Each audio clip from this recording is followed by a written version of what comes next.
UDISE पर GIS data capture कैसे करें उसके बारे में आज जानकारी देंगे। इसके लिए सबसे पहले आपको प्ले स्टोर पर आना है और यूडाइस जीआईएस कैप्चर नाम से सर्च करना है। उसके बाद आपको कैप्चर पर ओके करने के बाद यहाँ यूडाइस प्लस जीआईएस कैप्चर नाम से एप्लीकेशन देखेंगे। इसकी जानकारी के लिए नीचे से अपन देखेंगे। उसके बाद इसको इंस्टॉल करेंगे। इंस्टॉल करने में आपको थोड़ा सा वक्त लग सकता है, हालांकि छोटा सा एप्लीकेशन ज़्यादा समय नहीं लेगा। इसके बाद इंस्टॉल करने के बाद आपको ओपन करना है। जैसे ही आप इसे ओपन करोगे तो आपके सामने इस प्रकार का इंटरफेस दिखाई देगा। अब आपको यूजर आईडी और पासवर्ड पूछा जाएगा। आपको अपने विद्यालय का यूडाइस कोड डालना है और यूडाइस कोड डालने के साथ साथ ही आपको जो अपने पासवर्ड है उसको एंटर करना है। पासवर्ड एंटर करने के बाद आपको यहाँ लॉगिन पर ओके करना है। जैसे मैं अपना पासवर्ड एंटर कर रहा हूँ और जैसे ही मेरा पासवर्ड एंटर हुआ उसके बाद मुझे यहाँ लॉगिन पर ओके करना है। लॉगिन पर ओके करने के बाद यहाँ आपको पूछा जाएगा पासवर्ड आप सेव रखना चाहते हो, अगर हाँ तो हाँ करें, नहीं तो नहीं करें।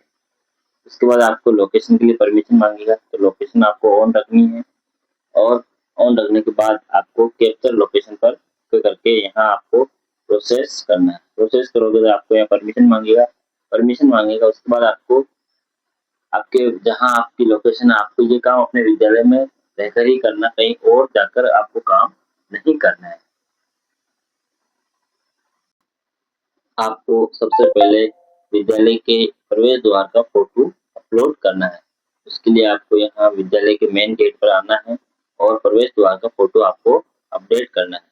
जैसे आप प्रवेश द्वार का फोटो कैप्चर करोगे तो ये आपको क्रॉप करने के लिए कहेगा और आपको इसको क्रॉप करके अपने हिसाब से सही फोटो सेट करके अपलोड करना है।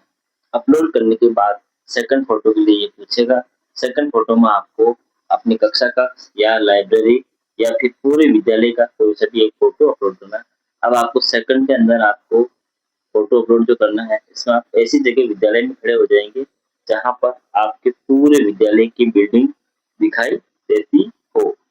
आप जैसे कि मेरे विद्यालय का ये पूरा एक व्यू है, इस प्रकार दिखाई देता है। तो मैं यहाँ इसको कैप्चर कर लूंगा। कैप्चर करने के बाद वापस इसको अपने आवश्यकता अनुसार क्रॉप करूंगा और जैसे ही मैं इसको क्रॉप करूंगा तो मैं इसको अपडेट कर दूंगा। जैसे ही मेरा ये अपडेट होने के बाद ये पूछ रहा है आप इसको अपडेट करना चाहते हो तो आपको यस करना है। फिर आपको कैप्चर इमेज थी, यानी कि आपको किसी भी कक्षा कक्ष या लाइब्रेरी की इमेज लेनी है। तो इसके लिए आप अपने लाइब्रेरी में आ जाइए और लाइब्रेरी कक्ष से या किसी भी कक्षा कक्ष की आप फोटो ले सकते हो।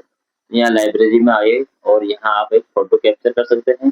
जैसे ही आप फोटो कैप्चर करोगे तो फिर से ये क्रॉप करने के लिए कहेगा और आपको अपनी आवश्यकता अनुसार इस फोटो को क्रॉप करना है और क्रॉप करने के बाद आपको इसे अपलोड करना है।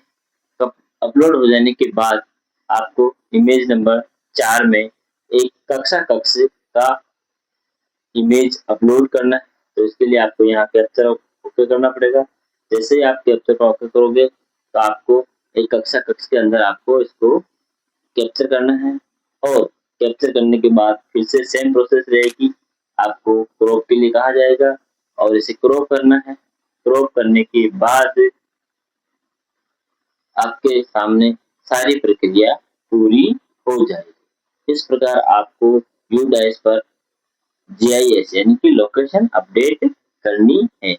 अभी मेरे ये लोकेशन अपडेट के लिए यहाँ मैं इसको क्रॉप कर रहा हूँ और क्रॉप करने के बाद मैं इसको सबमिट करूंगा। तो ये मेरे चारों फोटो जो है वो अप्रूव हो गए। अब ये अप्रूव अपने यहाँ से हो गए, लेकिन यूडाइस इसको अप्रूव करता है या नहीं करता है इसका अपन पता तब चलेगा जब यहाँ पेंडिंग वाला जो आ रहा था ना वो ओके हो जाएगा। अब इसके बाद आपको थोड़े दिनों में वापस आकर इसी ऐप पर चेक करना है कि आपके जो फोटो अपलोड करने के लिए दिए गए थे वो पेंडिंग ही है या अप्रूव हो चुके हैं। इसी तरह की जानकारी लेने के लिए हमारे चैनल को फॉलो करें। धन्यवाद।